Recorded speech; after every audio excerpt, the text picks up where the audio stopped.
যুব সমাজে 30 থেকে 35 বছর আগে বিবাহ করলে বিভিন্ন সমালোচনার সম্মুখীন হতে হয়। একটু খেয়াল করে শুনবেন, যুব সমাজে 30 থেকে 35 বছর আগে বিবাহ করলে বিভিন্ন সমালোচনার সম্মুখীন হতে হয়। অথচ ওই সমাজে 18 থেকে 20 বছরের ছেলেমেয়েরা একাধিক অবৈধ সম্পর্কে জড়াইলেও ওইটাই সমাজের ইগনোর করে চলতে হয়। আমাদের সমাজের শিক্ষিত মানুষগুলা শিক্ষার্থীদের বইয়ের পাতার মাধ্যমে সমকামিতা শিক্ষা দেয়, আবার কেউ তার প্রতিবাদ করতে গিয়ে নিজের কর্মস্থলের চাকরিটারে হারায় ফেলায়। হ্যাঁ, এই সমাজে মানুষ হিসাবে কোনো ব্যক্তিকেই তার যোগ্য অধিকার দেওয়া হয় না।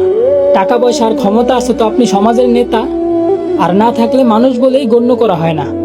আমরা এই আলোময় পৃথিবীতে চলার জন্য উচ্চ শিক্ষিত হইতে বিভিন্ন দেশ বিদেশ যাইতেও দ্বিধাবোধ করি না, অথচ অন্ধকার কবরে চলার জন্য কোরআনের শিক্ষাটাই এই সমাজ থেকে নেওয়া হয় না। তো বলি, এই যে সমাজের লোকজন নিজেদের ছেলে মেয়ের বিয়ের জন্য এই অকুশালো সমাজ থেকে আবার একজন সামাজিক ছেলে বা মেয়ে খুঁজলেন।